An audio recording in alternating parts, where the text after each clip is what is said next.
कस्तूरीतिलकं ललाटपटले वक्षस्थले कौस्तुभं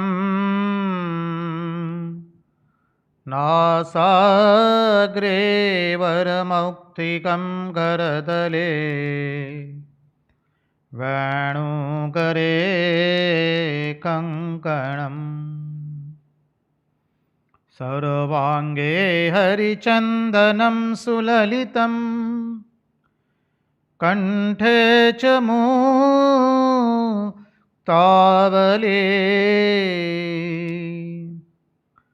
गोपस्त्री परिवेष्टितो विजयते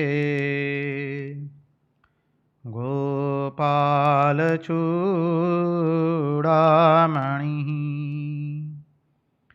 गोपालचूडामणिः।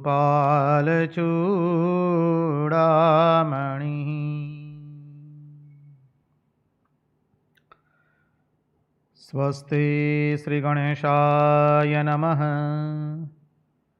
श्रीसरस्वत्यै नमः। श्रीगुरुभ्यो नमः।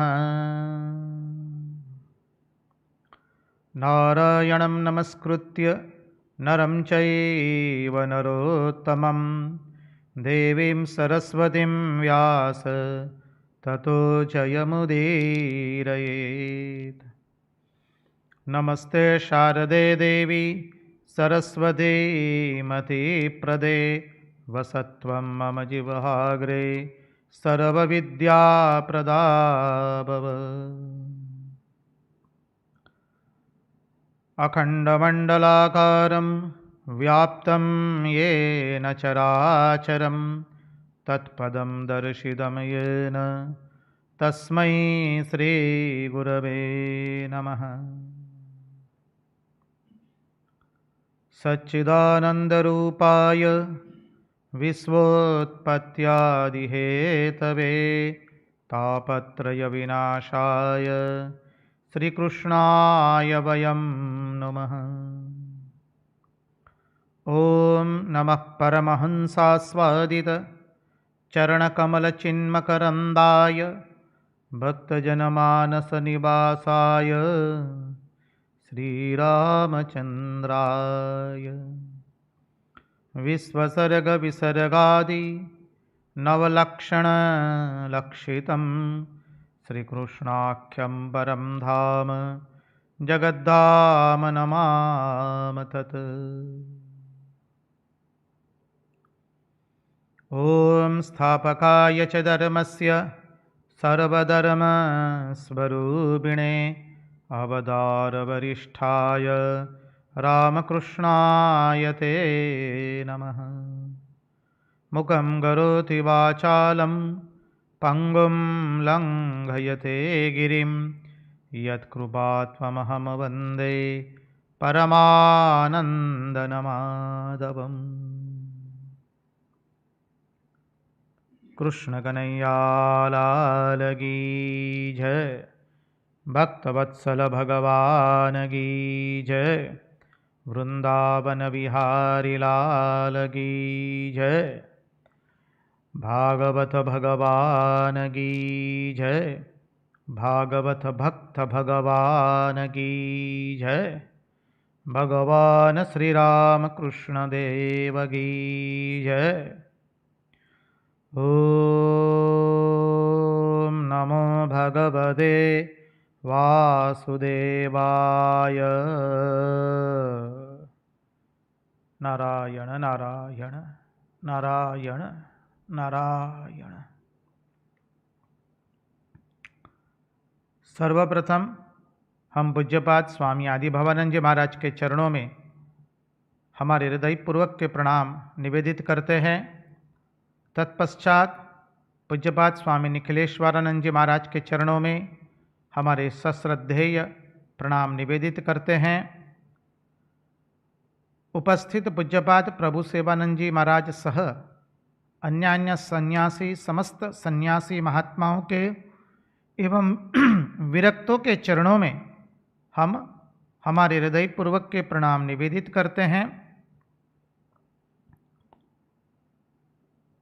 और दृश्य श्राव्य माध्यम से जो कोई भी इस भागवत रसामृत का रसपान कर रहा है, उन सब के हृदय में निवासित उस अनंत अखंड अविनाशी परब्रह्म परमात्मा को मुहुर मुहुर वंदन करके आइए भागवत रसामृत में हम अवगाहन करें।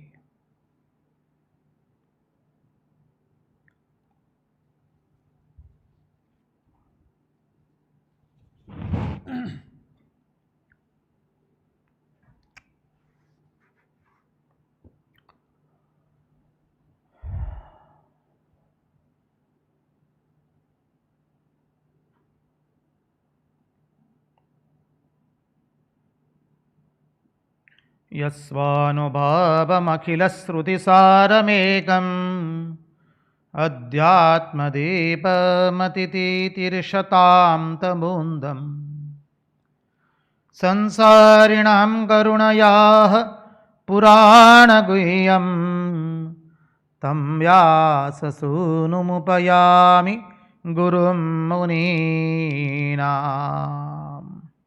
नारायण नारायण नारायण नारायण।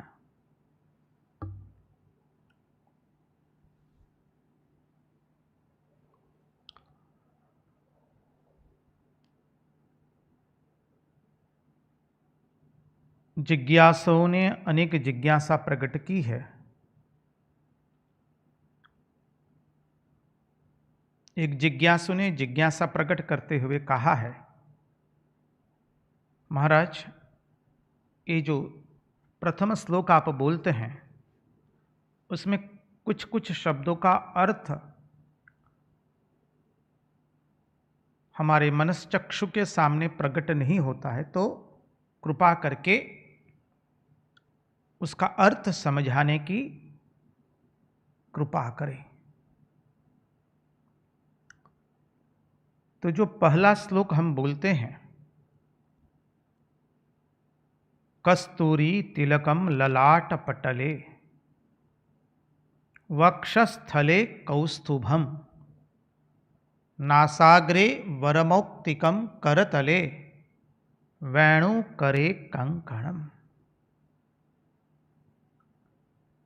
पहले इसका अर्थ देखें। भगवान श्री कृष्ण हमारे मनमोहन, हमारे मधुसूदन, हमारे सांवले सलोने सरकार, हमारे नीलमणि का अनुपम सौंदर्य प्रकट किया गया है। कस्तूरी तिलकम ललाट पटले, इस ललाट पर कस्तूरी तिलक है। कस्तूरी तिलकम ललाट पटले वक्षस्थले कौस्तुभम, वक्षस्थल पर जिसने कौस्तुभ मणि धारण किया है।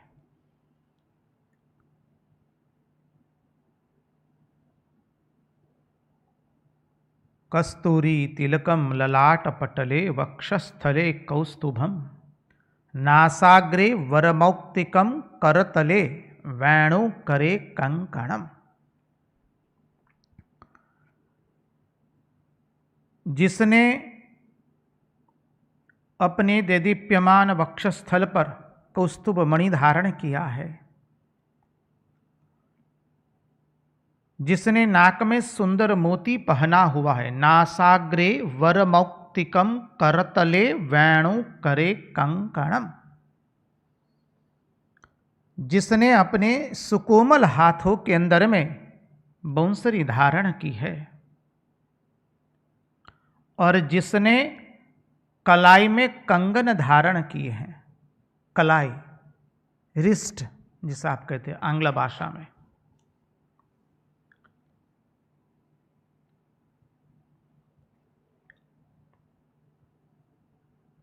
नासाग्रे वरमौक्तिकम करतले वेणुकरे कंकणम।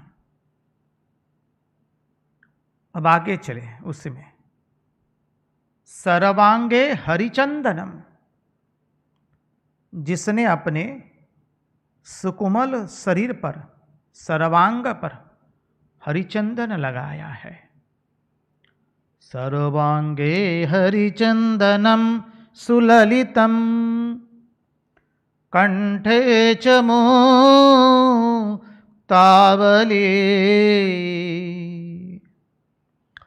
जिसने अपने गले में मुक्तावली रूप माला धारण की है। समझिए, जिसने अपनी संपूर्ण देह पर सुंदर चंदन लगाया है, सुगंधित चंदन लगाया है, और कंठ में मुक्ताहार धारण किया है। कंठे च मुक्तावली। सर्वांगे हरिचंदनम सुललितम कंठे च मुक्तावली।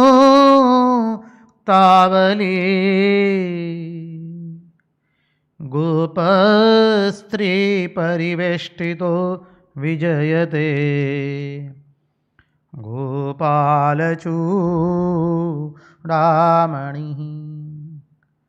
ऐसे प्रभु आप सेवारत गोपियों के मुक्ति प्रदाता है। हे गोपाल, आप सर्वश्रेष्ठ है, सर्व सौंदर्य पूर्ण है आप। आपकी जय हो। सर्वांगे हरिचंदनम सुललितम कंठे च मुक्तावली। गोपस्त्री परिवेष्टितो।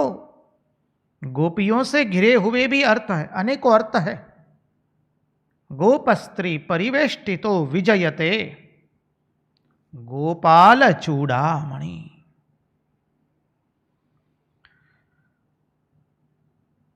तो ये हो गया प्रथम श्लोक का भाषांतर। अब देखिए, और एक जिज्ञासु ने जिज्ञासा प्रकट की है, महाराज 16,000 या 16,100, अवश्य 16,100 ही है। 8 पटरानियां तो पहले से ही थी भगवान की। रुक्मणी जी, सत्यभामा, जाम्बवती, कालिंदी, मित्रविंदा, सत्या, भद्रा एवं लक्ष्मणा।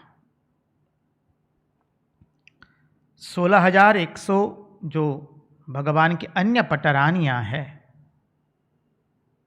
उनसे भी भगवान को 10-10 पुत्र हुए हैं। और वो 16,100 समझिए, हमने उसका चिंतन किया था जब नारद जी तो भगवान की अद्भुत अद्भुत लीलाएं देखते रहते हैं। याद रखिए, नारद जी किसी न किसी बहाने तुरंत द्वारिका पहुंच जाते हैं। द्वारिका से ज्यादा दूर रह नहीं पाते हैं नारद जी। कोई ना कोई बहाना लेकर के, कुछ न कुछ करके बस द्वारिका से गए कि यूं द्वारिका फिर वापस आए। भगवान को छोड़कर नारद जी रह नहीं सकते हैं। नारद जी अर्थात हमारा मन, हमारे मन को केवल भगवान में ही आनंद आवेगा, वो भगवान में ही शांत होगा, भगवान के चिंतन में ही वो अग्रसर हो पाएगा। तो हमारे मन को भी यह कहना है, हे मन, तुमको द्वारिका अर्थात जिसके प्रत्येक द्वार पर ब्रह्म वृत्ति है, द्वारिका ब्रह्म है, का जो अक्षर है, हमारे वर्णाक्षर तो मालूम है आप लोगों को। कई लोग वर्णाक्षर भी भूल जाते हैं, का ख ग अंग च छ ज वाला। अब क्या बताए, फिर आगे कुछ बोलना नहीं रहा। तो जो क वर्णाक्षर है हमारा, वो ब्रह्म सूचक क है। क रिप्रेजेंट्स ब्रह्मन। क जो है ब्रह्म सूचक वर्णाक्षर है, और वह जो है वो ब्रह्म का बीजाक्षर है। एक एक वर्णाक्षर का अद्भुत महात्म्य है, ऐसे वैसे नहीं लिखा गया है, समझ लीजिए। तो क जो है वो ब्रह्म सूचक है और वह ब्रह्म का बीजाक्षर है। इसलिए हमने देखा था रामचरितमानस की रचना हमारे संत प्रवर भगवान तुलसीदास जी वर्णानामर्थ संघानाम रसानाम छंदसाम अपि मंगलानाम च करतारौ वंदे वाणी विनायकौ से करते हैं। वकार शब्द से रामचरितमानस की रचना हुई और भागवत का द्वितीय श्लोक में जहां से भगवान शुकदेव जी, परमहंस शिरोमणि भगवान शुकदेव जी शुरू करते हैं, पहला ही शब्द वकार से शुरू हुआ है। शुकदेव जी भगवान कहते हैं, हे राजन, वरीयानेश ते प्रश्न कुतः लोकहितम नृप। वकार शब्द से शुरू हुआ है और भागवत का श्लोक जकार शब्द से शुरू हुआ है। जकार शब्द अग्निवाचक है, हृदय में आग लगी है, इसलिए अधिकांश जो आरतियां हैं हमारी वो सब जकार से ही शुरू होती है। व्यासदेव ने भागवत की रचना भी जकार शब्द से ही की, हमने देखा था, आप लोग थोड़ा याद कीजिए। भगवान वेदव्यास कहते हैं, हमारे हृदय में तो आग लगी है, अब इस आग को भगवान की लीला माधुरी के सिवा कोई तृप्त नहीं कर सकता है। इसलिए श्रीमद् भागवत की रचना शुरू कर दी जकार मंत्र से। जयति ते और जन्माद्यस्य यतोन्वयादितरतश्चार्थेष्वभिज्ञ स्वराट, अब जानते हैं वो।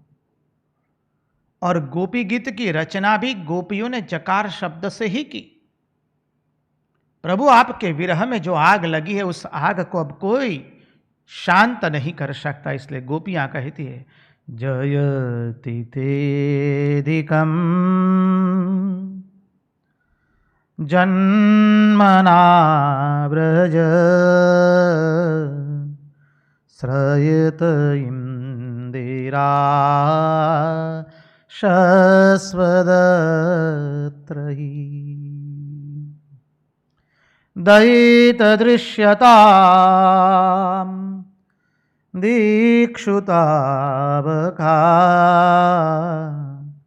स्त्वयि धृतासव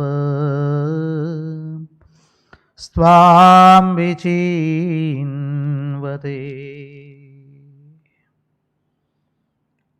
भागवत की शुरुआत भी जकार शब्द से, गोपी गीत की शुरुआत भी जकार शब्द से। हम जितनी भी आरतियां गाते हैं, अधिकांश आरतियां सब जकार से शुरू होती है। जय जगदीश हरे, जय जगदीश हरे, जो अति प्रिय, अति मधुर और पूरे भारतवर्ष में हर जगह अत्र तत्र सर्वत्र गाए जाने वाली आरती जय जगदीश हरे जकार से है। गुजरातीમાં આપણે લઈએ તો આપણે ગઈએ છીએ કનૈયાની આરતી, જય કાના કાળા, જય કાના કાળા, प्रभु नटवर नंदलाला। तो जकार थी, जकार शब्द से ही अधिकांश आरतियां शुरू होती है। हृदय में जो आग लगी है भगवान के विरह की, उसको तो केवल अब भगवान की वेणु माधुरी, लीला माधुरी, रूप माधुरी तृप्त कर पाएगी। और वो जो 16,100 पटरानियों का अर्थ भी हमने देखा था, कृपा करके आप थोड़ा स्मृति पटल पर ले आइएगा, आपको याद तुरंत आ जाएगा। और कई लोग तो साथ साथ में लिखते भी हैं। तो देखिए, सत्यभामा जी, नारद जी, मूल बात जो हमने जो तंतु छोड़ दिया था, नारद जी पुनः पुनः द्वारिका चले आते हैं। अब नारद जी को भगवान की लीला देखनी है तो कौतुक करते रहते हैं, समझिए। सत्यभामा जी को जाकर के थोड़ी चुगली पानी कर दी। अरे सत्यभामा जी को क्षमा कीजिए, सत्यभामा जी के पहले रुक्मणी जी से कर दी, और रुक्मणी को जाकर के कह दिया कि भगवान तो सत्यभामा को आपसे अधिक प्रेम करते हैं। एक बार सत्यभामा जी को भी कर दी है, उसके पहले रुक्मणी जी को कर दी चुगली। अब ये नारद जी ऐसा नहीं मत समझिए हमारी दृष्टि से कि यहाँ की बात वहाँ और वहाँ की बात यहाँ करते हैं, जी ना। नारद जी भगवान की एक एक लीला को प्रकट करना चाहते हैं। नारद जी जैसे वैसे मुनि नहीं है, भगवान की लीला को प्रकट करना चाहते, इसलिए नारद जी बाहर से तो लगते हैं जैसे चुगली पानी कर रहे हैं। अब नारद जी रुक्मणी जी के पास जाकर के कहते नहीं कि भगवान सत्यभामा को ही अधिक प्रेम करते हैं, आपको इतना प्रेम नहीं करते हैं, तो क्या होता। रुक्मणी जी ने जब ये चुगली पानी सुनी तो रुक्मणी जी कहती अच्छा ऐसा बात है, ठीक है। 16,100 रूप धारण करके भौमासुर के वहां कन्या के रूप में बंदी बन गई। अब जाएंगे कहां प्रभु मेरे, भौमासुर का उद्धार करेंगे तो हमारा उद्धार होने ही वाला है।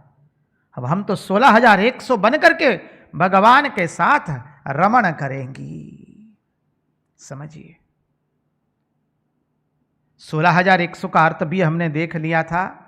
वेद 4 वेद, उसकी एक एक वेद की 4-4 हजार ऋचाएं करके अन्य उपऋचाएं लेना है 100 का अर्थ में।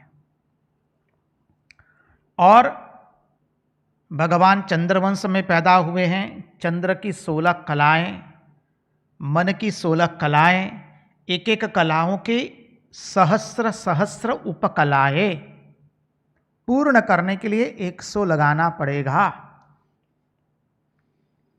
अब गणित की दृष्टि से देखेंगे तो वो भी तो भूलना पड़ेगा तो 16,100 मिल गई।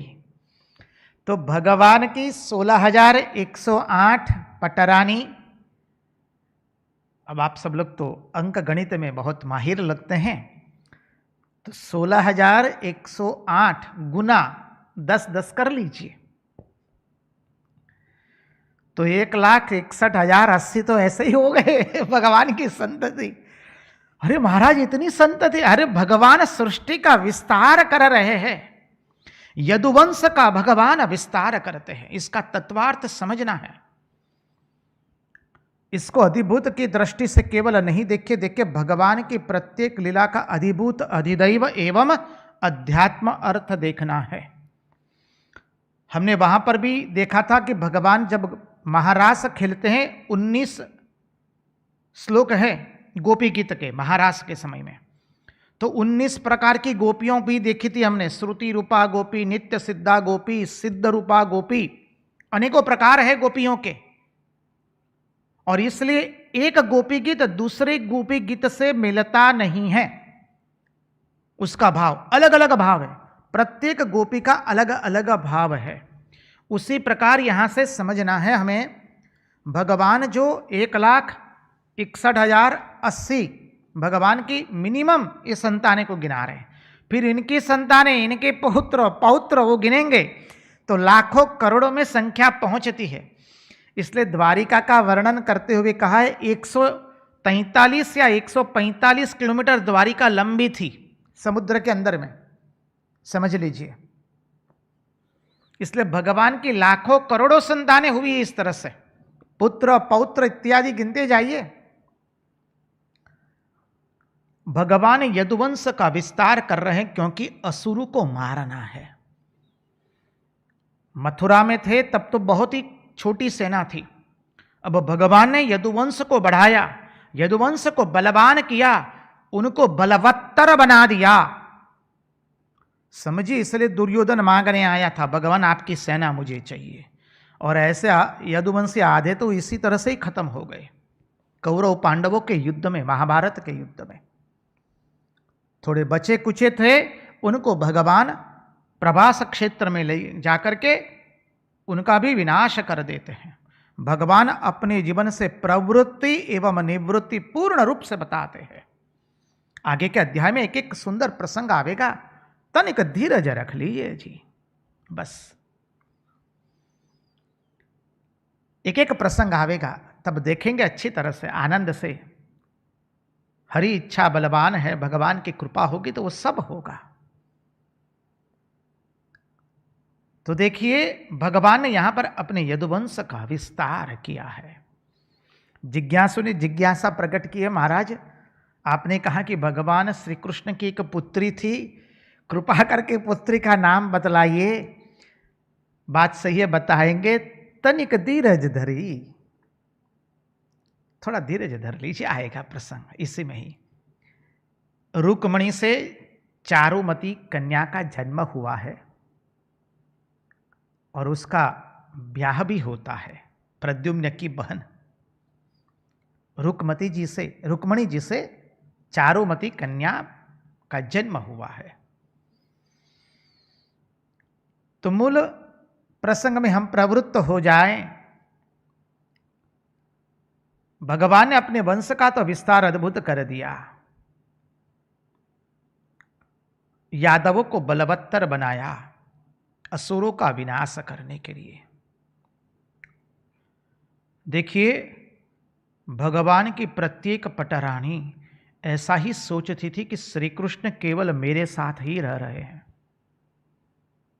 और श्री कृष्ण केवल मुझसे ही अधिक प्रेम करते हैं, क्योंकि वे लोग श्री कृष्ण को तत्व के रूप में नहीं जानती थी।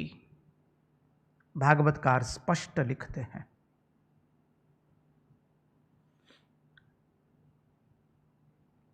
श्री कृष्ण 16,108 पटरानियों के बीच में है। अब तत्व रूप में नहीं जानती थी आप, हम हैं, हमारी स्थूल बुद्धि से ये बात को समझना नहीं है जी। नहीं तो कहेंगे कि महाराज तत्व रूप से नहीं जानती, कैसे हो सकता है। यहां रुक्मणी जी की तो अद्भुत स्तुति आई है। यहां पर भाषा के भाव को पकड़ना है, शब्दार्थ मत पकड़ने जाइए, वाच्यार्थ को पकड़िए, भावार्थ को पकड़ने की कोशिश कीजिए आप।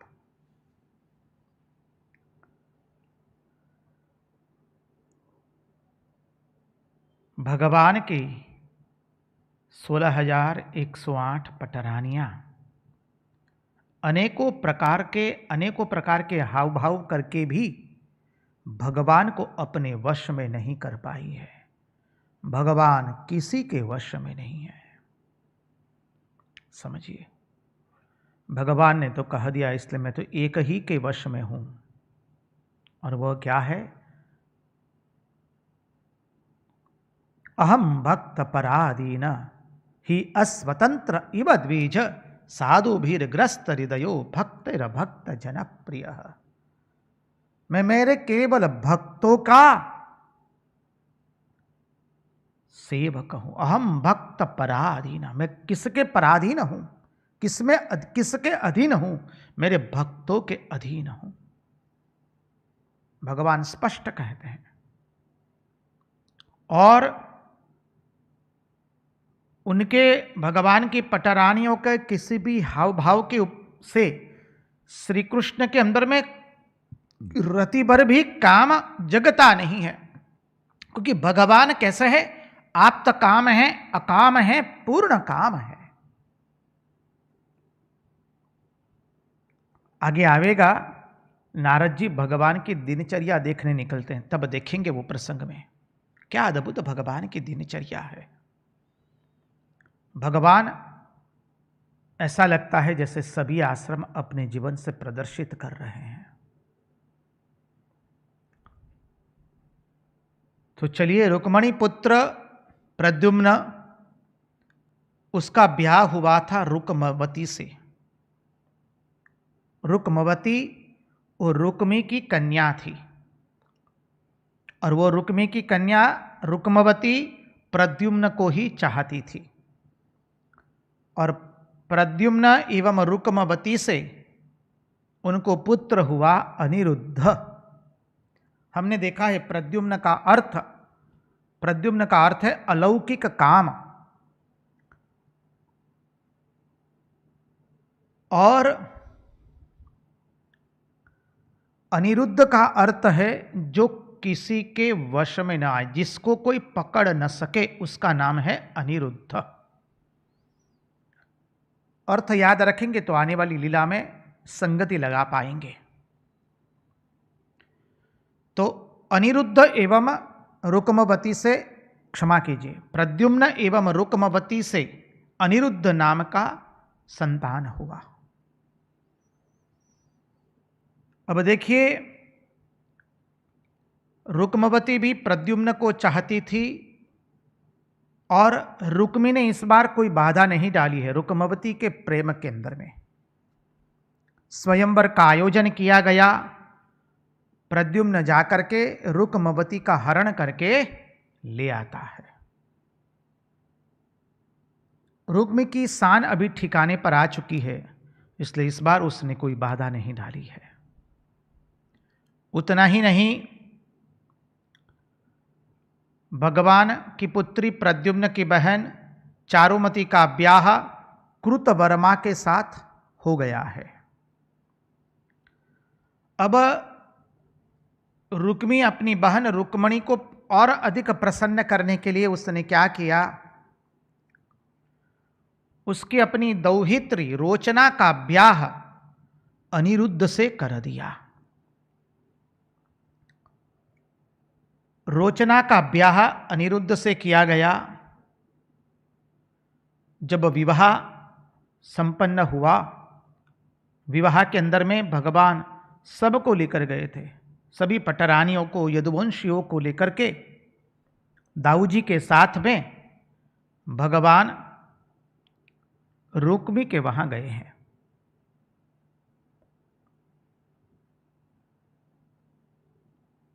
अनिरुद्ध का ब्याह रोचना के साथ हुआ है। अब रुक्मी के हृदय में कहीं न कहीं पूर्ण रूप से असंतोष था। उसके मन में द्वेष की भावना तो बनी ही हुई थी कि श्री कृष्ण ने मेरे दाढ़ी मुछ काट दिए थे, मेरे को रथ में बांध दिया था, मेरे को निहत्था कर दिया था। क्षत्रिय जो ठहरे भूल नहीं पाते हैं। अब ये रुक्मी को अनिरुद्ध एवं रोचना के ब्याह के प्रसंग में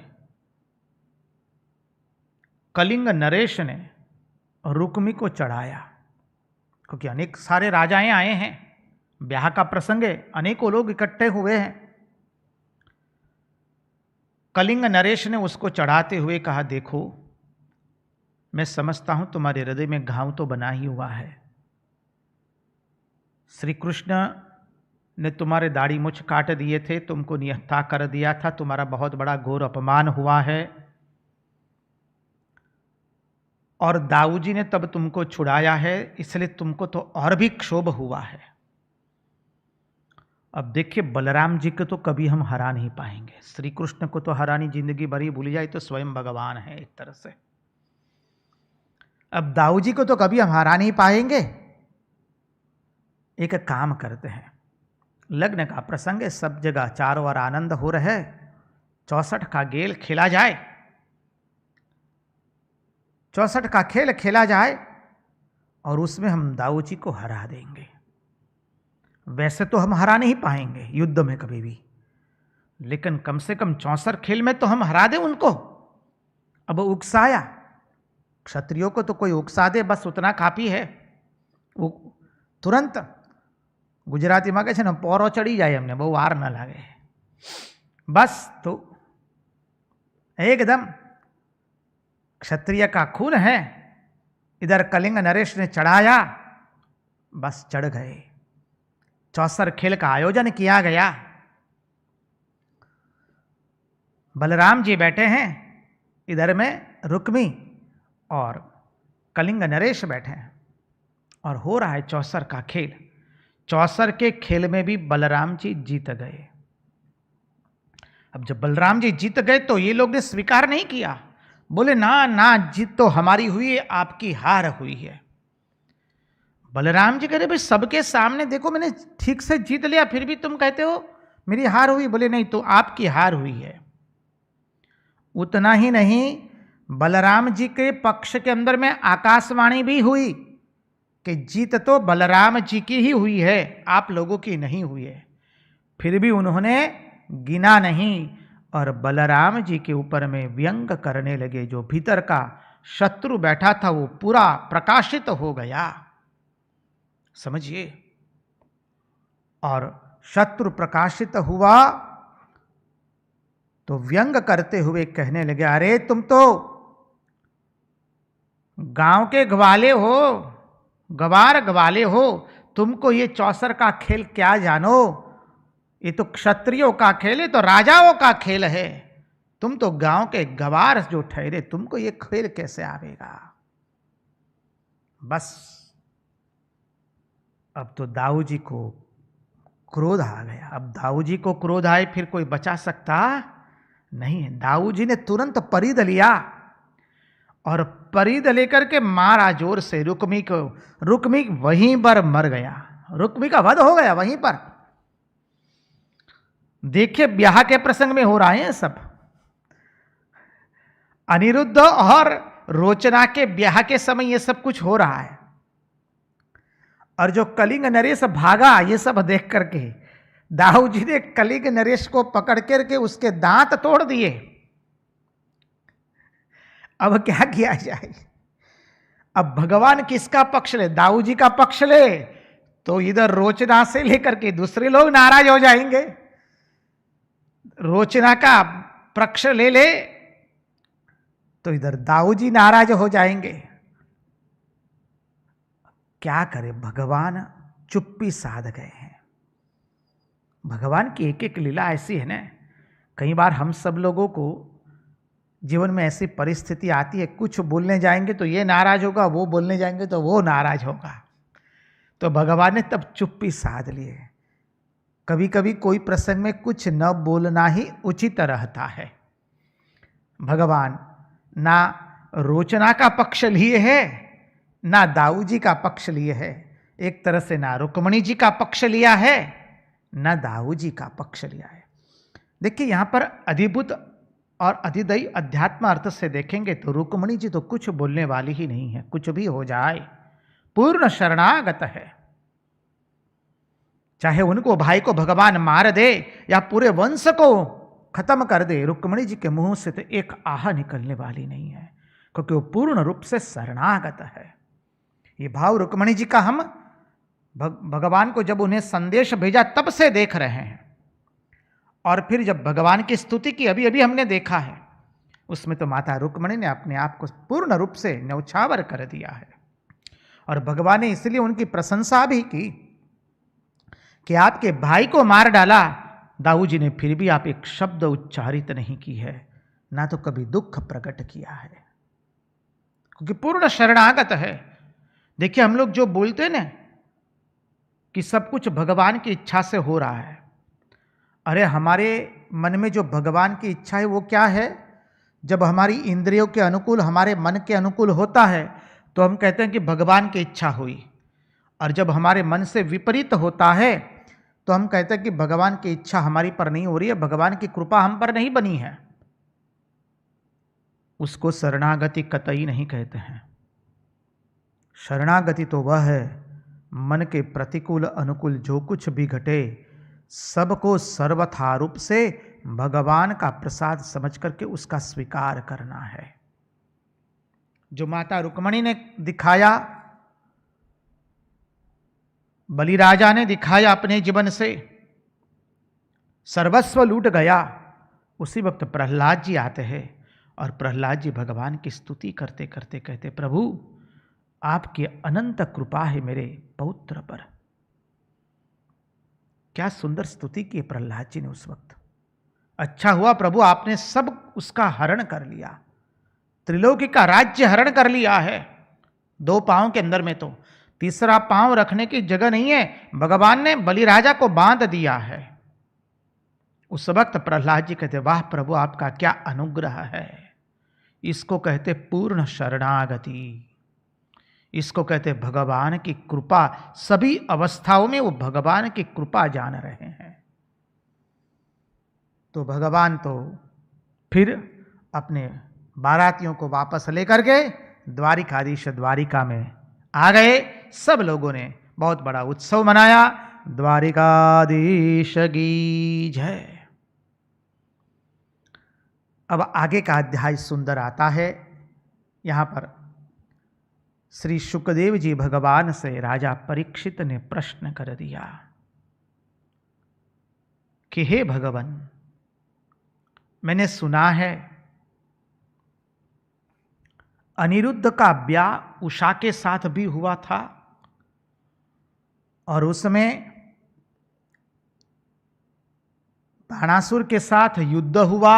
उतना ही नहीं, भगवान शिव जी का भी श्री कृष्ण के साथ युद्ध हुआ है। कृपा करके इस प्रसंग को थोड़ा विस्तार से सुनाइए।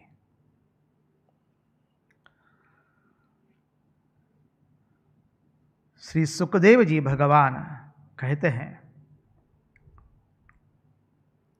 कि अनिरुद्ध का ब्याह उषा के साथ हुआ है और शिवजी का युद्ध श्री कृष्ण के साथ हुआ है। कैसे, उसका तत्वार्थ पहले हम लोग समझे। पहले भगवान ने पंच महाभूत की शुद्धि कर ली है। गोकुल की लीला में देखा है हमने, याद कीजिए। पंच महाभूत आकाश, वायु, अग्नि, जल एवं पृथ्वी। आकाश तत्व की शुद्धि कर ली है भगवान ने व्योमासुर का वध करके। वायु तत्व की शुद्धि कर ली है भगवान ने तृणावर्त का संहार करके, तृणावर्त का उद्धार करके। अग्नि की शुद्धि कर ली है भगवान ने अग्नि का पान करके। शुभ एवं अशुभ अग्नि दोनों को भगवान ने पान किया है। फिर जल की शुद्धि कर ली है भगवान ने कालिया नाग का दमन करके। और पृथ्वी तत्व की शुद्धि कर ली है भगवान ने व्रज रज मुंह में डाल करके। समझिए, क्रमशः भगवान ने ब्रह्मा, इंद्र एवं शिव को भी पराजित कर दिया। ब्रह्मा जी का मोह निवारण हो गया। इंद्र का अहंकार गोवर्धन लीला में चूर्ण हो गया। यहाँ शिवजी भी भगवान की स्तुति करने वाले हैं। इस प्रसंग में देखने का प्रयास करेंगे। इस प्रसंग का अभिप्राय यही है कि श्री कृष्ण सर्वोत्कृष्ट है, वो दिखाने के लिए। एते चांस कलाहा पुंस कृष्णस्तु भगवान स्वयं इंद्रारी व्याकुलम लोकम मृडयन्ति युगे युगे। श्री कृष्ण की सर्वोत्कृष्टता का दर्शन कराने के लिए ही इस लीला का परम तात्पर्य है। भगवान की सर्वोत्कृष्टता प्रदर्शित करने के लिए स्थान स्थान पर ऐसी लीलाओं का वर्णन आता है। अभी बाणासुर जो था वो बलि के 100 पुत्रों में से ज्येष्ठ पुत्र था। अभी ये बाणासुर भगवान का भक्त था। बलि तो भगवान के भक्त बन गए, लेकिन बाणासुर ने भगवान की मानी विष्णु की आराधना नहीं की, वामन भगवान की आराधना नहीं की। बाणासुर ने कहा, जो भिक्षुक बन करके आए और 2 पांव में ही सब कुछ उन्होंने लूट लिया, हम ऐसे भगवान को कैसे भजे। हमारे लिए तो हमारे शिवजी ही श्रेष्ठ है, जो सरल है, भोले भाले है, आशुतोष है। इसलिए बाणासुर ने शिवजी की आराधना शुरू की। और शिवजी तो आशुतोष है, हम जानते हैं। शिवजी प्रसन्न हो जाते हैं। अब ये बाणासुर जो है वो शोणितपुर का राजा था। उसका जो नगर था उसका नाम था शोणितपुर। सभी देवताएं उसके सेवक बन चुके थे और उसकी हजारों भुजाएं थी बाणासुर की।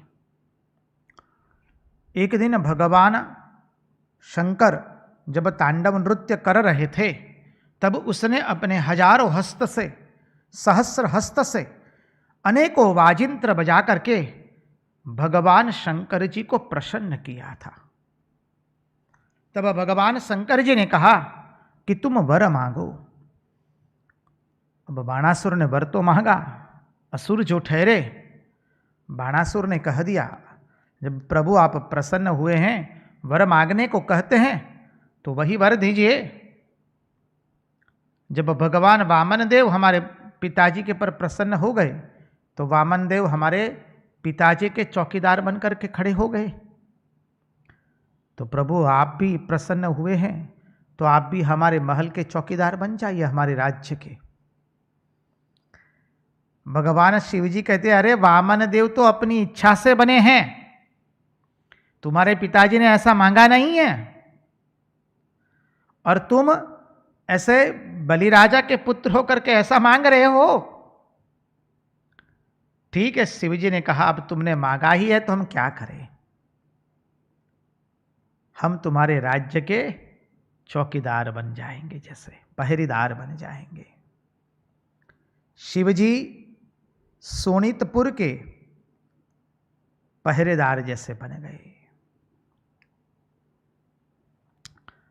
एक दिन ये बाणासुर शंकर जी के पास आकर के कहता है कि प्रभु आपने मुझे सहस्र सहस्र हस्त तो दे दिए, लेकिन मेरे समान कोई बलिया नहीं है जिससे मैं युद्ध करूं, और युद्ध न करने के कारण मेरे इस हस्तों में खुजली सी आ रही है।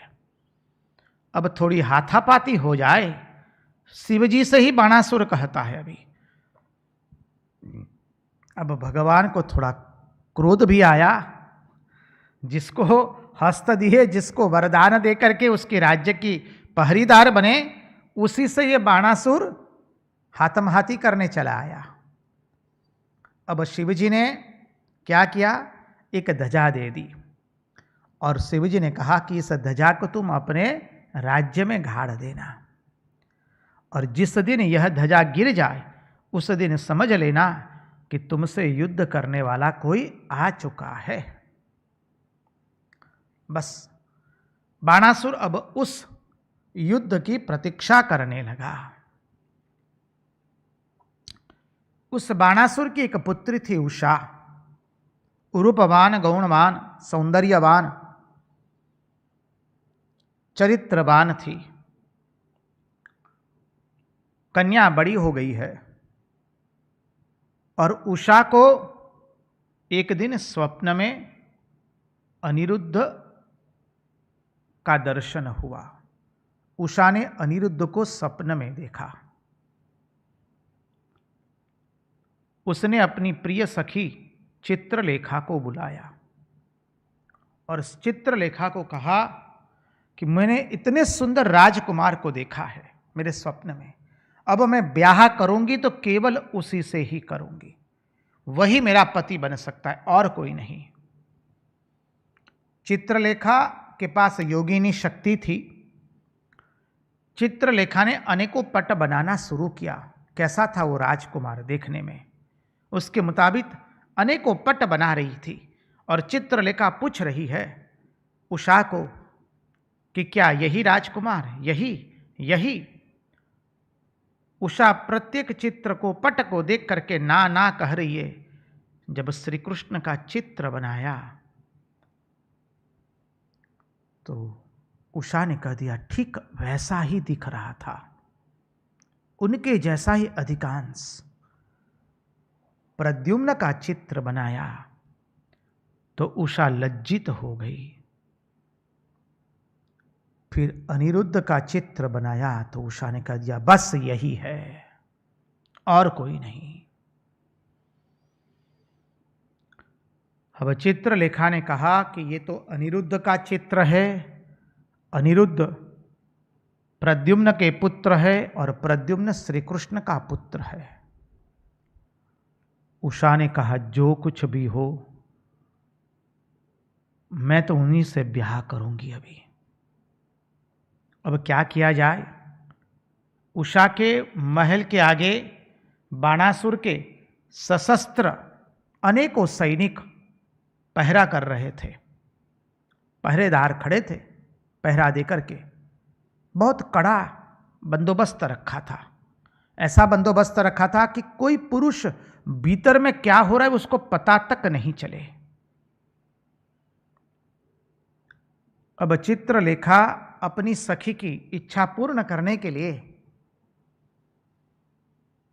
अनिरुद्ध का अपहरण करने की योजना बनाती है। वो द्वारिका आती है और द्वारिका में रात्रि में प्रवेश करती है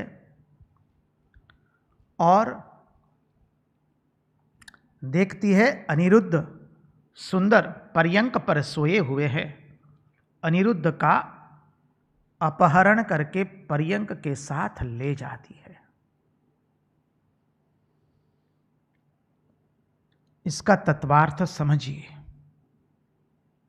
अनिरुद्ध वह है जिसको कोई पकड़ सकता नहीं है। चित्रलेखा बुद्धि है। समझिए, बुद्धि मन को पकड़ सकती नहीं है।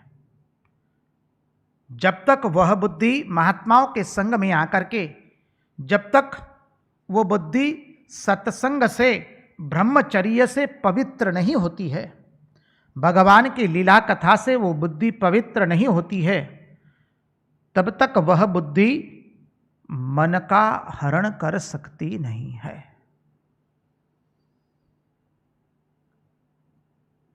ये अनिरुद्ध का तात्पर्य हुआ, तत्वार्थ हुआ, और चित्रलेखा का तत्वार्थ है। अपने यहां इसलिए कहते हैं बुद्धि कर्मानुसारेण। शास्त्र कहता है, मां श्रुति भगवती कहती है, बुद्धि कर्मानुसारेण। हमने जैसे कर्म किए हैं उसी के मुताबिक हमारी बुद्धि कार्य करती है। आप लोग देखेंगे कई बार बुद्धि अच्छा कार्य कर देती है और कई बार अच्छा कार्य नहीं करती है। उसका विवेक ठप हो जाता है, क्योंकि हमारी बुद्धि, हमने जो कर्म किए हैं उसी के मुताबिक हमारी बुद्धि बनी है। इसलिए कर्म को श्रेष्ठ करना है, श्रेष्ठ कर्मों का आयोजन करना है, श्रेष्ठ कर्म करने हैं। और कर्म को शुद्ध करने के लिए हमें हमारी भावना को शुद्ध करना पड़ेगा, और भावना को शुद्ध करने के लिए हमें ज्ञान को पवित्र करना पड़ेगा। जब ज्ञान पवित्र होगा तो भावना पवित्र होगी, तब जाकर के हमारे कार्य पवित्र होंगे, तब जाके बुद्धि पवित्र बनेगी। संगति लगा दीजिए। तो बुद्धि कर्मानुसारेण, ये बुद्धि हमारी मन को पकड़ नहीं पाती। मन किसी के पकड़ में नहीं आता है। मन जब भगवान की कथा में बैठता है, भगवान का चिंतन करता है, तभी वह मन शांत हो जाता है। तभी वह मन को हम पकड़ सकते हैं। अन्यथा ये मन कैसा है? मन मातंगा करे तूफाना, जरा मौत दूती आई काल से बचाइए जी, आन पड़ा नाथ दर पे शरण में लीजिए जी। रंगदूत महाराज ने जो भजन लिखा है उसमें कहा, मन मातंगा करे तूफाना, हमारा मन बहुत तूफान करता है, क्योंकि ये मन ने अनेक जन्मों से केवल वासना का ही भोग किया है। इसलिए ये मन जो है, मन को हजारों जन्म से जो हमने वासना का भोग किया है, वो वासना का खुराक नहीं देने से मन अत्यंत चंचल होता है। और मन स्वभाव से चंचल है। उसमें चंचलता क्यों आई है? वासनाओं का भोग करके। अब जब वो वासनाओं का भोग बंद कर दिया जाएगा, वासना का खुराक बंद कर दिया जाएगा, तब धीरे धीरे वह मन शांत होता है। इसलिए मन शांत कहाँ होता है? केवल भगवत प्रसंग में, भगवान की कथा में। इसलिए कहा कि भगवान की कथा ही कथा है, बाकी सब व्यथा है। आगे इस मन एवं बुद्धि का थोड़ा तत्वार्थ देख करके आगे की लीला में प्रवेश करेंगे। आइए आगे की लीला में प्रवेश करने से पहले एक सुंदर सुमधुर भजन का रसास्वादन ले। हम महाराज से अनुरोध करेंगे, एक सुंदर भजन प्रस्तुत कीजिए।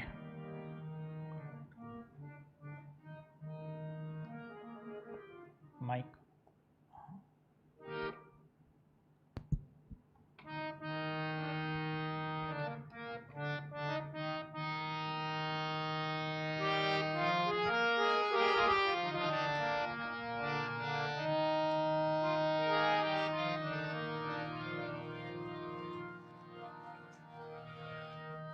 जशोदा तारा कानूड़ा ने साध करीने वार रे।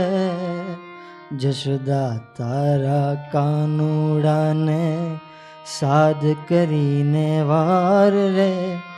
आवड़ी धूम मचावे व्रजमा, आवड़ी धूम मचावे व्रजमा, नहीं कोई पूछण हार रे। जशोदा तारा कानूड़ा ने साध करीने वार रे। आवड़ी धूम मचावे व्रजमा, नहीं कोई पूछण हार रे। जशोदा तारा कानूड़ा ने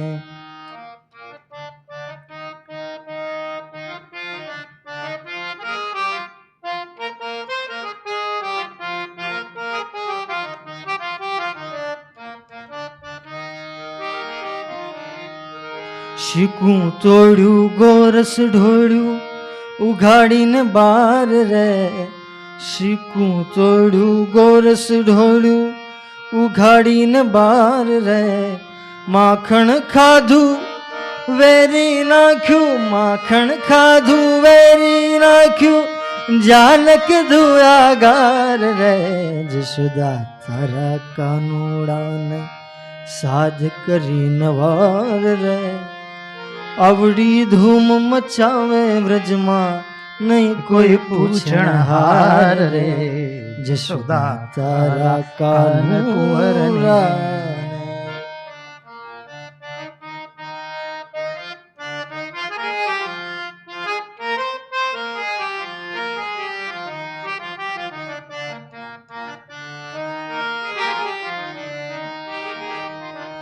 खाखा खोड़ा कर तो ही नहीं बीवे नहीं लगार रे। खाखा खोड़ा कर तो ही नहीं बीवे नहीं लगार रे। महिमथवानी गोली फोड़ी, महिमथवानी गोली फोड़ी, नहीं कोई महिमथवानी गोली फोड़ी, आशा कहिए लाड रे। जशोदा तारा कानूड़ा ने साध करीने वार रे। आवड़ी धूम मचावे व्रजमा, नहीं कोई पूछण हार रे। जशोदा तारा कानूड़ा ने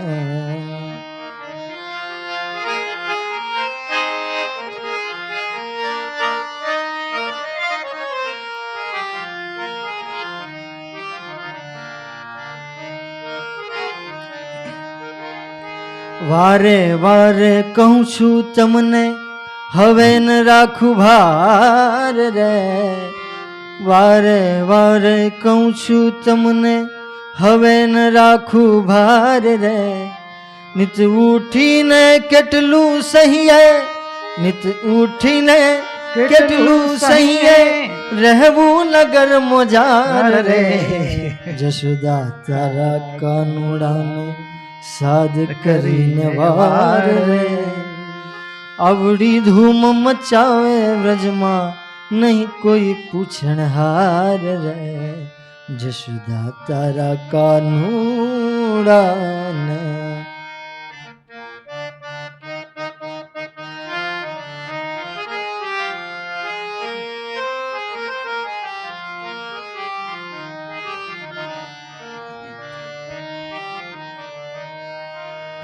मारो कान जिगर मां सूतो नहीं दीठो बार रे मारो कानजी घर में सूतो नहीं दीठो बार रे दही दूध ना माट भरा छे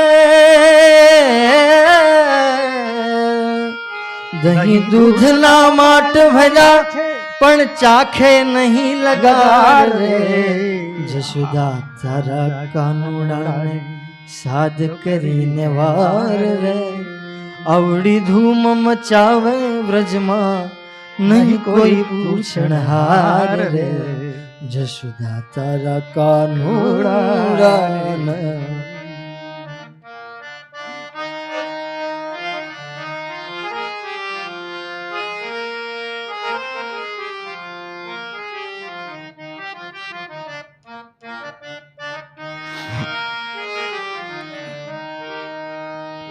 शोर करंती भले सहू आवी टोळे वળી 10-12 रे शोर करंती भले सहू आवी टोळे वળી 10-12 रे नरसैयानो स्वामी साचो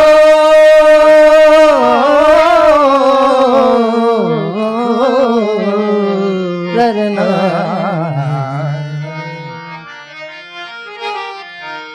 नरसैयानो स्वामी साचो नरसैयानो स्वामी साचो नरसैयानो स्वामी साचो नरसैयानो स्वामी साचो झूठी व्रजनी नार रे नरसैयानो स्वामी साचो झूठी व्रजनी नार रे जशोदा तारा कानूड़ा साध करीने वार रे आवड़ी धूम मचावे व्रज मां आवड़ी धूम मचावे व्रज मां आवड़ी धूम मचावे व्रज मां नहीं कोई पूछण हार रे जशोदा तारा कानूड़ा ने साध करीने वार रे आवड़ी धूम मचावे व्रज मां नहीं कोई पूछण हार रे जशोदा तारा कानूड़ा ने जशोदा तारा कानूड़ा ने जशोदा तारा कानूड़ा ने कृष्ण कन्हैया लाल की जय कृष्ण कन्हैया लाल की जय। महाराज ने जो भजन गाया, हम द्वारिका लीला में हैं, हम सबको व्रज की भूमि में व्रज लीला में महाराज ले गए। ये हमारा अत्यंत प्रिय भजन भी है, हमारे नरसिंह मेहता का बनाया हुआ है। समाधि में से निकल करके जो भगवान के दर्शन हुए कृष्ण लीला के, उसका बनाया हुआ है। भजन गुजराती भाषा में है, क्या सुंदर भाव है। जसोदा तारा कानूड़ा ने वाड़ रे, जशोदा तारा कानूड़ा ने साध करीने वार रे। सब गोपियां यशोदा जी के महल के पास आ जा रही है उलाहना देने। अरे उलाहना देना तो खाली बहाना है, वो आई है हमारे नीलमणि का दर्शन करने के लिए, हमारे कन्हैया का दर्शन करने के लिए, हमारे प्रियति प्रियतम श्री कृष्ण का दर्शन करने के लिए। और वो कहती है, उलाहना देते हुए कहती है, जसोदा तारा कानूड़ा ने साध करीने वार रे। आवड़ी धूम मचावे व्रजमा नहीं कोई पूछण हार रे। अरे इसने पूरे व्रज के अंदर में धूम मचा करके रख दी है, उसको क्या कोई टोकने वाला नहीं है, कोई रोकने वाला नहीं है, कोई डांट फिटकार लगाने वाला नहीं है क्या। इतना सुंदर भजन है। और अंत में नरसिंह मेहता ने लिख दिया, नरसैयानो स्वामी साचो जूठी व्रजनी नार रे। अरे गोपियों ने कितनी भी उलाहना दी, अरे कितने भी आरोप लगा दिए, अरे सुन लो, हमारे नरसैया का स्वामी ही सत्य है व्रज की नार झूठी है। हमने देखा था, देखिए अभी बिंदु निकला है तो थोड़ी चर्चा कर ले 1-2 मिनट के लिए। भगवान का ये किशोर स्वरूप ही श्रेष्ठ स्वरूप है। हमने इस बार चर्चा नहीं की है, हमसे छूट गया है, क्यों छूट गया हम भी नहीं समझते हैं। अरे भगवान किशोर बन करके बाल्यावस्था में बाल्य लीला करके किशोर अवस्था में किशोर लीला न करे तो भगवान की भगवत्ता क्या होगी फिर। जादू तो वह जो सिर पर चढ़ करके बोले। समझिए, भगवान की इस किशोरावस्था का सुंदर अद्भुत तत्वार्थ है। कभी प्रसंग आवेगा अनुरूप तो साथ में ले लेंगे। उसका संगति बैठती है महारास के प्रसंग के अंदर में। अवश्य हम उस अद्भुत तत्वार्थ का दर्शन करेंगे। समय आने पर इस भजन के भावार्थ को भी समझेंगे। एक एक पंक्ति लिख करके उसका भाषांतर करके हम चिंतन करेंगे। अभी तो चले, अभी भगवान के पौत्र के ब्याह में चलना है जी। अब तो हमारा नीलमणि द्वारिकाधीश बन चुके हैं, उनके पुत्र पौत्र हो चुके हैं जी। और वह नीलमणि पूर्ण चंद्र, पूर्ण पुरुषोत्तम भगवान श्री कृष्ण चंद्र द्वारिका के अंदर में माता रुक्मिणी जी के साथ निवास करते हैं। लक्ष्मी नारायण भगवान की जय। तो चलिए, उस अनिरुद्ध का अपहरण कैसे होता है। गुजरात में इसी प्रसंग को औखाहरण के नाम से जाना जाता है। औखाहरणની कथा तो બધા જાણે છે વિસ્તૃત રૂપે, પણ આપણે મૂળ ભાગવતના સિદ્ધાંતથી આ પ્રસંગને જોવાનો પ્રયત્ન કરીશું। औखाहरण का प्रसंग तो गुजरात के भक्तजन अच्छी तरह से जानते हैं। और ये तो अनर्थ देश की भूमि में हम बैठे हैं। जब इस देश की भूमि का चिंतन करते हैं तो हृदय में थनगनाहट हो जाता है। ये भूमि का प्रताप है। वैसे भी जननी जन्मभूमि स्वर्गादि भी गरियसी, ये वाक्य भगवान स्वयं श्री राम बोले हैं। जननी जन्मभूमि स्वर्गादिश्चपि गरियसी। प्रभु श्री राम एक कौशल देश के लिए बोले हैं। तो यह अनर्थ देश में बैठे हैं जहां पर नृत्य थनगनाट करता है। सब कुछ नृत्य से यहां सिखा जाता है। इसलिए यहां के लोगों का जो भाव भी है वो नृत्य प्रधान प्रजा है। इसलिए यहाँ की भूमि विशेष करके गुजरात महाराष्ट्र, आप यदि महावाक्य से चिंतन करेंगे, महावाक्य को अधिभूत रूप से देखें, सन्यासी के आश्रम से नहीं, इस दृष्टि से तो महात्मा लोग बहुत सुंदर समझाते हैं। जिनका जन्म गुजरात महाराष्ट्र में हुआ है उनका मठ पड़ता है द्वारिका मठ, और उनका महावाक्य होता है तत्वमसि, और उनके प्रधान देवता है पूर्ण पुरुषोत्तम भगवान श्री कृष्ण। ये महावाक्यों का अर्थ केवल संन्यासाश्रम के तक सीमित रखना नहीं है, महात्माओं ने बहुत सुंदर समझाया है। तो अनिरुद्ध मन है, चित्रलेखा बुद्धि है। समझिए, बुद्धि मन से परे है और बुद्धि मन को अपने वश में करना चाहती है। बुद्धि मन को पकड़ना चाहती है। हम सब लोग मन को अपने वश में करना चाहते हैं, लेकिन मन को वश में कर पाते नहीं हैं। क्यों? उस मन को वश में करने के लिए मन को पहले भगवान के सत्संग में डुबोना पड़ेगा। भगवान के सत्संग में डुबोएंगे, साधन चतुष्टय का अनुसरण करेंगे, तत्पश्चात हमारी बुद्धि पवित्र बनेगी। और जब बुद्धि पवित्र बनेगी फिर हम मन का अपहरण कर पाएंगे। तो चित्रलेखा जो बुद्धि है वो पवित्र होती है योगिनी है वो पवित्र हुई है, तब द्वारिका में वो प्रवेश करती है और देखती है कि अनिरुद्ध पर्यंक पर सोया हुआ है और चित्रलेखा उस अनिरुद्ध का अपहरण करके द्वारिका से उसे ले जाती है, उषा के पास ला करके रख देती है। बुद्धि मन का अपहरण कब कर सकती है? जब वह बुद्धि पवित्र हुई है, अन्यथा यही बुद्धि हमारे मन को संसार में ऐसे डुबा देती है कि हमारा मन दुख, क्लेश एवं अशांति से भर जाता है। बुद्धि कर्मानुसारेण, इस सिद्धांत को मत भूलिए। मां श्रुति भगवती हमें समझाती है।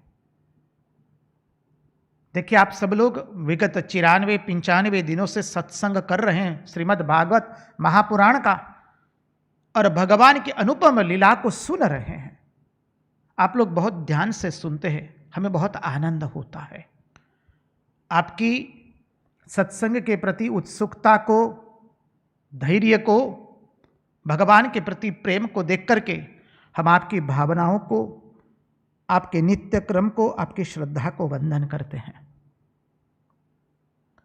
ये जो बुद्धि चली आपकी प्रतिदिन नित्य क्रम से, हर रोज 10 बजे से 12 बजे तक आप भगवान का सत्संग सुनते हैं, ये बुद्धि कर्मानुसारेण है। वो बुद्धि ने अच्छे कर्म किए हैं, इसलिए वह बुद्धि विवेक का फल देकर के हम सबको सत्संग के लिए प्रवृत्त कराती है। अन्यथा यही बुद्धि न जाने फिर प्रपंच में कैसे लग जाती, समाचार देखती, या तो आजकल तो बहुत कुछ आता है, सब तो यूट्यूब पर भरा हुआ है, प्रपंच को ही लेकर के रहते। भगवान में मन जाएगा नहीं तो वो प्रपंच में रहेगा, और जब प्रपंच में रहेगा तब दुख, क्लेश एवं अशांति का कारण बनेगा।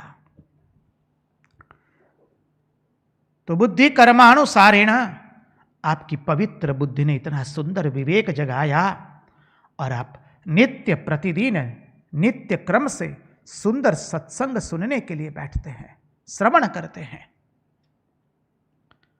आपके अंदर में जो भगवान निवासित करते हैं, वही हमारे भीतर में रहे हुए भगवान को उजागर करके आपको जो सुनने की इच्छा है वो भगवान बुलाते हैं हमारे मुंह से। श्रोता की शक्ति वक्ता में आती है, और आप लोग महान हैं क्योंकि आप तो ज्ञानेंद्रिय में बैठे हैं, हम तो कर्मेंद्रिय में बैठे हैं। हम तो बोल रहे हैं, आप लोग सुन रहे हैं। तो मूल तात्पर्य, बुद्धि जब पवित्र होती है तब वो मन का अपहरण कर लेती है। तो चित्रलेखा ने अनिरुद्ध का अपहरण कर लिया और ले आई उषा के महल के अंदर में। अनिरुद्ध सुबह में उठते हैं, देखते हैं उषा है सामने, गुणवान, सौंदर्यवान, रूपवान, चरित्रवान और सुंदर महल था। अनिरुद्ध को ऐसा हुआ कि अनिरुद्ध भी सब कुछ भूल गए और उषा के साथ वहां पर दिन पर दिन व्यतीत करने लगे। वो भी सब कुछ भूल गए। देखिए, अनिरुद्ध अर्थात जिसको कोई बांध न सके, लेकिन उषा ने यहां उसको बांध दिया है। किसकी सहायता से? चित्रलेखा की सहायता से। समझिए,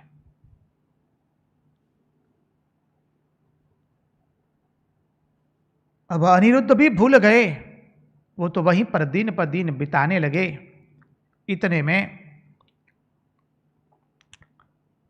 बाणासुर के सेवकों ने बाणासुर को सूचित कर दिया कि महाराज, हमें लगता है कि आपकी पुत्री कुल को कलंक लगाने के धर्म में प्रवृत्त हुई है। हमने तो हमारे चौकीदारों को पूर्ण रूप से वहां संयोजित करके रखा है, लेकिन क्या हो रहा है कुछ समझ में नहीं आ रहा है। आप थोड़ा उसकी ओर दृष्टिपात कीजिए।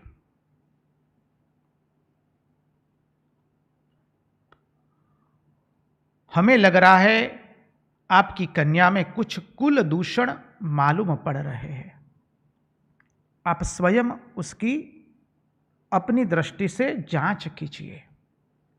जब बाणासुर को यह पता चला तो बाणासुर सीधा उषा के राजमहल में प्रवेश करता है और वहां पर उसने देखा एक भुवनैक सुंदर श्याम वर्ण पीतांबरधारी कुंडली किरीट पुरुष उषा के साथ रह रहा है। बाणासुर के क्रोध का कोई पार न रहा। उसने अपने सैनिकों को कहा, उषा के महल में जो राजकुमार है उसका वध कर दिया जाए। सब सैनिक दौड़े दौड़े आए अनिरुद्ध का वध करने के लिए। अनिरुद्ध ने अपने बल से, अपने परिध से बाणासुर की सेना को नष्ट करने लगे। बाणासुर को पता चला, बाणासुर से रहा नहीं गया। उसने देखा मेरी सेना नष्ट हो रही है। बाणासुर स्वयं आया युद्ध करने के लिए। अब बाणासुर ने अनिरुद्ध को नागपाश से बांध दिया है और अनिरुद्ध को बांध करके ले गया है। अब चले द्वारिका। द्वारिका में तो कुछ पता ही नहीं है अनिरुद्ध कहाँ है, क्या कर रहा है, क्योंकि यहां तो लाखों करोड़ों की संख्या में है भाई। हमने देख लिया 16,108 पटरानियां भगवान की, एक एक पटरानी से 10-10 पुत्र, उनके पौत्र, संख्या अनेक लाखों करोड़ों में गई है। अब भगवान की सब लीला को बताने वाले कौन है? हमारे नारद जी ही है। नारद जी एक बार द्वारिका में आ गए। भगवान श्री कृष्ण के पास आकर के कहते हैं, अच्छा आपको मालूम है कुछ? भगवान को कहते हैं। बोले क्या बात हुई? अरे आपके नाते पोते कहां हैं, आपको कुछ मालूम है? भगवान कहते बताइए तो सही क्या बात हुआ। अरे कुछ रजिस्टर बना के रखा है कि नहीं आपने? अरे आपका जो पौत्र है अनिरुद्ध वो कहां है आपको मालूम है? भगवान पूछते हैं हाँ कहां है, बहुत दिन से दिखाई नहीं दे रहा, इतना पता है। तब नारद जी ने पूरी कथा सुनाई, पूरा प्रसंग सुनाया और बताया कि बाणासुर ने उसको नागपाश से बांध करके रखा है। वो बाणासुर की पुत्री उषा उससे प्रेम करती थी। चित्रलेखा ने उसका अपहरण किया है द्वारिका से। बस अब क्या करें? यहां पर एक बात हम आपको बता देना चाहेंगे। श्री सुखदेव जी भगवान परीक्षित राजा को कहते हैं, परीक्षित अनिरुद्ध को द्वारिका से गए बहुत माह हो गए हैं और भगवान ने भी, देखिए आप सब लोग जानते भी होंगे, भगवान ने द्वारिका में से सूतक को विदाई दे दी थी।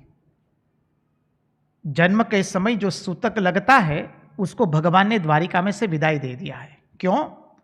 अरे यहां तो हर रोज बच्चे पैदा हो रहे हैं। अरे हर रोज एक बच्चा पैदा हो तो सूतक माना जाए, दूसरे दिन पैदा हो तो माना जाए, तीसरा बच्चा पैदा हो तो माना जाए। यहां तो हर दिन बच्चे पैदा हो रहे हैं, लाखों करोड़ों के है यहां पर। तो अब हर रोज यदि सूतक मानने जाएंगे तो यज्ञोपवीत कहां से होगा, अग्निहोत्र कहां से होगा, कोई मंगल कार्य कहां से होगा, पूजा कैसे होगी? इसलिए भगवान ने सूतक को द्वारिका में से विदाई दे दी है, समझ लीजिए। और है समय 100 वर्ष का ही। इस 100 वर्ष के अंदर में ही भगवान के जैसे 2.5 लाख बच्चे हो चुके हैं, समझ लीजिए। इसलिए भगवान ने द्वारिका में से सूतक को विदाई दे दी, जन्म के समय के सूतक को। जो भी हो, ये तो थोड़ा आपको थोड़ा हल्का भी किया इस प्रसंग से, आगे के प्रसंग में प्रवेश हो जाए। भगवान यदुवंशियों के सेना को लेकर के बस 12 अक्षौहिणी सेना ली है। अब समझिए 12 अक्षौहिणी सेना, इतनी विराट सेना को लेकर के, अब जब इतनी विराट सेना बनाना है तो भगवान को अपने वंश का विस्तार को भी इसी तरह से करना पड़ेगा ना जी। 12 अक्षौहिणी सेना लेकर के भगवान बाणासुर के वहां गए हैं। भगवान की यदुवंश की सेना जब बाणासुर की सेना पर आक्रमण करने लगी, भीषण युद्ध हुआ है, बाणासुर की सेना भागने लगी। बाणासुर ने, उसके सहस्त्र हाथ थे, तो उसमें से एक साथ 500 हाथों से धनुष लगा करके प्रत्येक के ऊपर 2-2 धनुष बाण लगाए उसने, और भगवान के ऊपर उसने उस सब हाथों से भगवान पर बाण चलाना शुरू किए, और उसी समय भगवान ने उसके सब हाथ काटना शुरू कर दिए। भगवान ने उसके सब हाथों को काट दिया। अब क्या हो गया, उसी वक्त बाणासुर की धर्म मां जो थी, धर्म माता कोटरा, वह वस्त्रहीन होकर के बीच में आ जाती है। बाणासुर और भगवान के बीच में जब धर्म माता कोटरी वस्त्रहीन होकर के आ गई, भगवान ने मुंह घुमा लिया और बाणासुर वहां से भाग निकला। बाणासुर को बचाने के लिए ही उसकी धर्म माता ने यह कार्य किया। अब देखिए, अब तो शोणितपुर की रक्षा करने के लिए भगवान शिवजी स्वयं है वहां पर, क्योंकि बाणासुर ने जो भगवान शिवजी से वरदान मांग लिया था, बस अब शिवजी के गण, भगवान शंकर के भूतगण का विद्रावरण होने के कारण उनकी ओर से 3 मस्तिष्क एवं 3 पैर वाला शैव ज्वर आ गया। 3 मस्तिष्क और 3 पैर वाला शैव ज्वर युद्ध करने आ गया। जब भगवान ने देखा कि 3 मस्तिष्क, 3 सिर वाला, 3 पैर वाला शैव ज्वर आया है, तो भगवान ने भी अपना वैष्णव ज्वर प्रकट कर दिया और शिव ज्वर एवं वैष्णव ज्वर के बीच में घुसाघुसी हो गई। अब देखिए इसके तत्वार्थ का अर्थ, शैव ज्वर एवं वैष्णव का ज्वर, शैव लोग एवं वैष्णव के बीच में कलह होता रहता है। ये कलह क्या होता है, ज्वर के कारण ही कलह होता है। जब अशुद्धि मन में आती है तभी शैवपंथी और वैष्णवपंथी जैसे कलह करने लग जाते एक दूसरे से। शिवजी और भगवान विष्णु में कहीं कलह नहीं है। शैव वैष्णव जो आपस में लड़ते हैं वे स्वयं नहीं लड़ते, भगवान शिवजी और विष्णु कभी नहीं लड़ते हैं। उनके भीतर जो बुखार चढ़ा होता है, समझिए, वैष्णव और शैव उनके बीच में जो लड़ाई होती है वो उनके बीच में जो उनके भीतर में जो ज्वर आया है, बुखार आया है, बुखार रहता है, ज्वर रहता है, वह लड़ता है। यही शैव ज्वर और वैष्णव ज्वर है। भगवान तो लड़ने का कार्य करते नहीं है। बस वैष्णव ज्वर ने शैव ज्वर को पीटा और पीड़ा पहुंचाई, और शैव ज्वर आकर के भगवान शिवजी के चरण में नतमस्तक होता है और भगवान शिवजी की प्रार्थना करता है। शैव ज्वर बहुत सुंदर प्रार्थना है, आइए उसकी थोड़ी स्तुति करें। तत्पश्चात भगवान शिवजी भगवान श्री कृष्ण के अद्भुत स्तुति करने वाले हैं। पहले शैव ज्वर की स्तुति सुने। ज्वर उवाच नमामि त्वानंत शक्तिं परेशं सर्वात्मनं केवलं ज्ञाप्तिमात्रं विश्वोत्पत्ति स्थान संरोग हेतुं यतत् ब्रह्म ब्रह्मलिंगं प्रशांतम्। 63वां अध्याय 25वां श्लोक। नमामि त्वांत शक्तिं परेशं सर्वात्मनं केवलं ज्ञाप्ति मात्रम विश्वोत्पत्ति स्थान संरोध हेतुम यतद यतद ब्रह्म ब्रह्मलिंगम प्रशांतम। ज्वर प्रार्थना कर रहा है, नमामि त्वानंत शक्तिं परेशं सर्वात्मानं केवलं ज्ञाप्ति मात्रम विश्वोत्पत्ति स्थान संरोध हेतुम यतद ब्रह्म ब्रह्मलिंगम प्रशांतम। प्रभु आप तो साक्षात ब्रह्म है और ब्रह्मलिंग है। काल दैव कर्म जीव स्वभाव द्रव्य, आगे कहता है कालो दैवं कर्म जीव स्वभावो द्रव्यम क्षेत्रम प्राण आत्मा विकारः तत्संघातो बीजरोह प्रवाहस्त्वमन्यायौषा तन्निषेधं प्रपद्ये। तत्संघातो बीजरोह प्रवाहस्त्वन्मायायषा तन्निषेधं प्रपद्ये। प्रभु काल दैव कर्म जीव स्वभाव द्रव्य क्षेत्र प्राण आत्मा, कितना सुंदर कहा है। काल दैव कर्म जीव स्वभाव द्रव्य क्षेत्र प्राण आत्मा, ये सब विकार है, ये लिंग, ये देह, इनके अंकुर सबके सब, ये सबके सब कुछ आपकी माया है। और आगे जो स्तुति करता है, अद्भुत स्तुति करता है शैव ज्वर भगवान शिव जी की, वो कल देखने का प्रयास करेंगे। आज उन्हीं की वाणी उन्हीं के चरणों में समर्पित करते हुए भगवान से प्रार्थना करते हैं, प्रभु हमारे मन की मति गति और रति आपके चरणों में बनी रहे।